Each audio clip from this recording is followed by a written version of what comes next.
there, welcome to the 35th episode of Under the Radar. I am very pleased to be back. I thought I would have a new episode out a lot sooner, like at least 2 weeks ago, but I just got so much done in the studio recently. I just kind of went with that energy, and I've just been working really, really hard at a lot of different things, and I'll mention that a little bit at the end of the episode here. But yeah, so in this episode, I'm going to cover a band that I covered in episode 13, a band called August Premier from the Chicagoland area, suburbs. And I don't have to get too much more deep into the band since I pretty much covered their full history in the other episode. But there are a few little tidbits that are cool about the album I'm going to cover in this episode, and some really great songs on this record as well. So like I had covered in the previous last episodes, bands like Spitalfield and Fall Out Boy and Knockout, bands that had signed to bigger indie labels in our scene. And August Premier was actually the second band that I remember signing to a bigger label. That was a band that like I played with, you know. They had signed to Fueled By Ramen before Fall Out Boy did. And actually, like I covered in episode 13, Mickey, the drummer, actually got Fall Out Boy signed to Fueled By Ramen. And I think Fueled By Ramen at the time was actually looking at signing a band called The Dog and Everything, who had some radio play with a song called Hey Love, and they were just drawing a lot of people at the Metro and the House of Blues and different venues around Chicago. But it was Mickey's recommendation, like I had covered in a bunch of other episodes, to sign Fall Out Boy. So anyway, obviously Fall Out Boy is still a huge band. Like I had talked about in episode 33, Take This to Your Grave had a huge budget behind it. Not just Fueled by Ramen, but Island Records was funding it. So I believe that the band had a $25,000 budget just for recording the record, which I don't think they used quite all of that. But August Premier went in to record their debut album for Fueled by Ramen, and they had $8,000. And that's quite a contrast. So the quality isn't as good as the Sean O'Keefe productions that I've been playing as of recent, but it still is a pretty darn good record for an $8,000 budget, recorded at Rosebud Studios and produced by Rory Phillips of The Stereo, The Impossibles, and Slow Reader.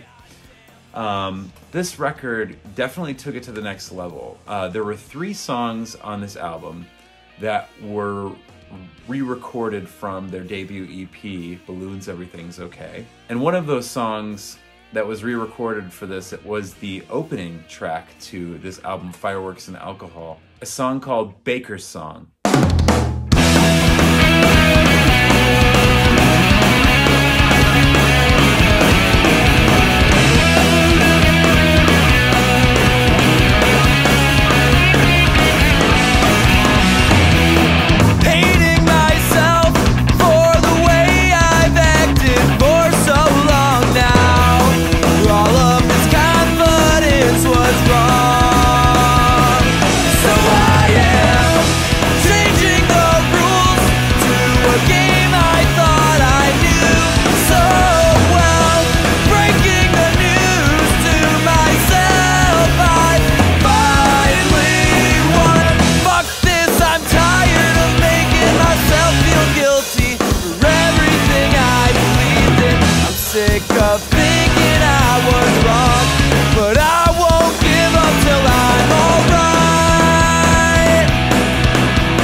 I personally thought that the re-recording of Baker's Song was phenomenal. The energy in that track really stepped it up. The production was so much better. I really love this version on here. It's probably my favorite song on the entire record. But there were a lot of new songs on this as well. I mean, this is a 12-song full length, and only 3 of these songs were re-recordings of older songs.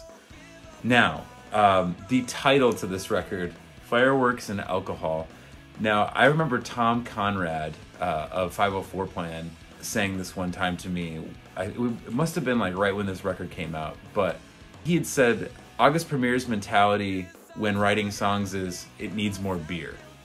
And that couldn't be any more true, with drinking and golden tea references in songs such as She Likes Me.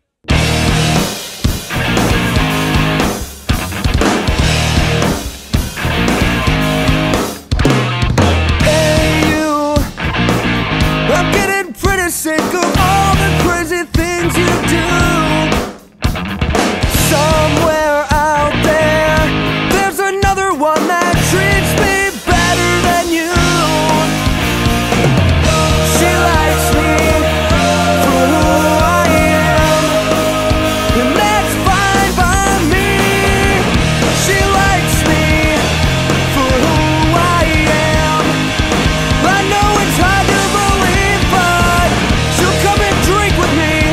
She'll come play golden tea, and she won't take my money.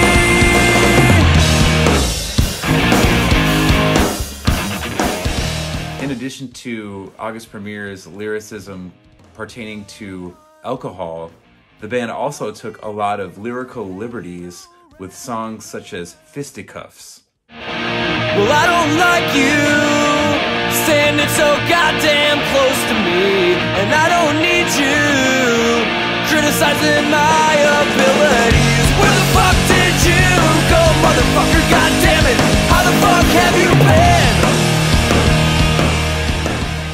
And another example of the many F-bombs that August Premier loved to drop in their music really shine through in the song Turnaround. Act like we don't give a good goddamn. Yeah. Turn around and let me see your face. Let me tell you one last time. Fuck you, I don't need you anymore. When I was younger, I was stupid just like you. Now we're getting older, now what's your excuse? And I was thinking maybe I've been moving on. Right after I sing you this song. Turn around, let me see your face. Let me tell you one last time. Fuck you, I don't need you anymore. Turn around, don't you walk away. Let me tell you one last time. Fuck you, I don't need you. Fuck you, I don't need you. Fuck you, I don't need you anymore. As far as the catchiest song on the record, I think that the most radio-friendly song was the song Fall.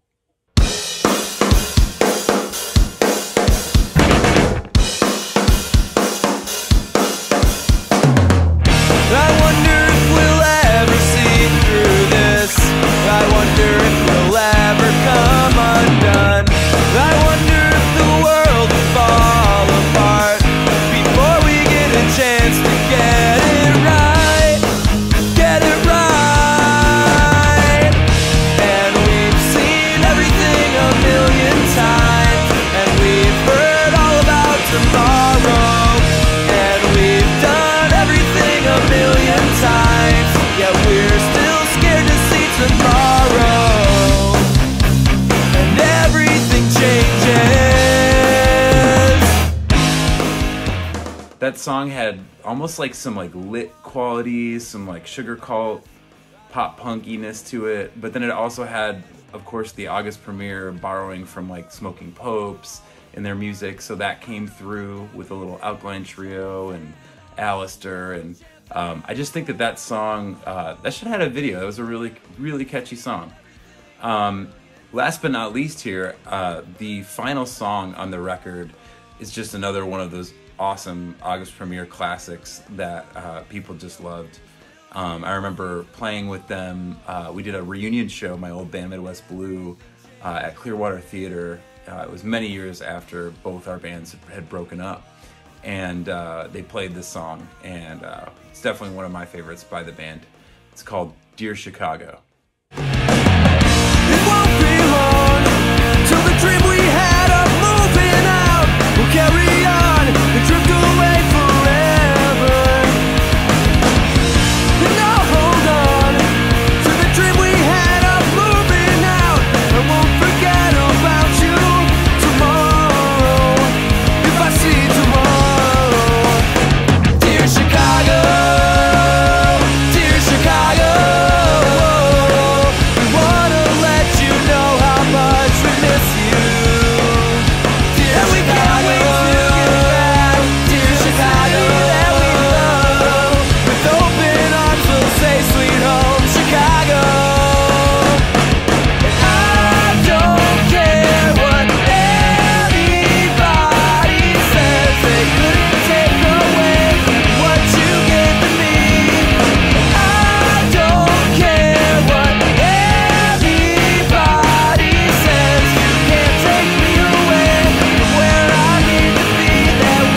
know how much we miss you.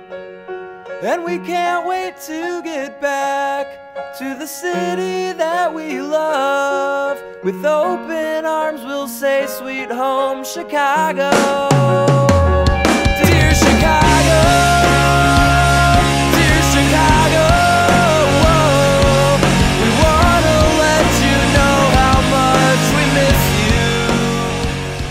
you. Love that song. Yeah, it's a very short-lived band that definitely, like I said, they were the first to sign to Fueled By Ramen in our scene, and I definitely thought that this band was going to amount to more than it did.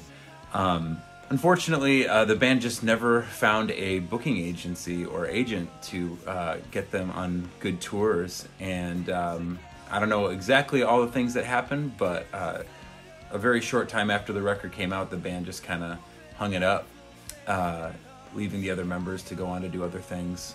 Many, many years later, we're talking, it must be like 2011, I think was when this came out, but in 2011 they got back together and they did another record called Happy Miserable.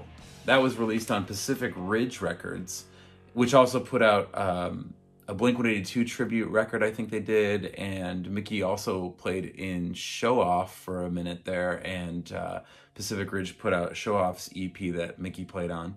But yeah, this is just another record that they had done. I think they did one more after this that I hadn't got my hands on. But yeah, if you get a chance, check out Fireworks and Alcohol. Great record. Yeah, shout outs to August Premier. Love that band. Always enjoyed playing with them. And in other news, just been so busy. I have a lot of different updates here. I guess number one, I've been just in the studio working on all those songs that I had my buddy Mark Esses play on drums. And they are officially, as of today, I have all the files imported, all the vocals are done, everything's basically ready to be mixed. So I'll be sending those songs plus 2 more songs.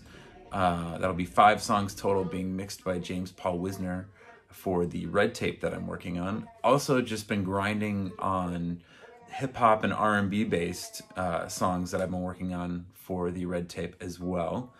And on that note, I've been working on this hip-hop song called We Had a Dream, and I finished it, and actually Matt McGinley, drummer of Gym Class Heroes, who is also a composer full-time, he is mixing it right now for me, and I'm going to probably be filming a video for that in the future. Very stoked to unleash that as a single in the future.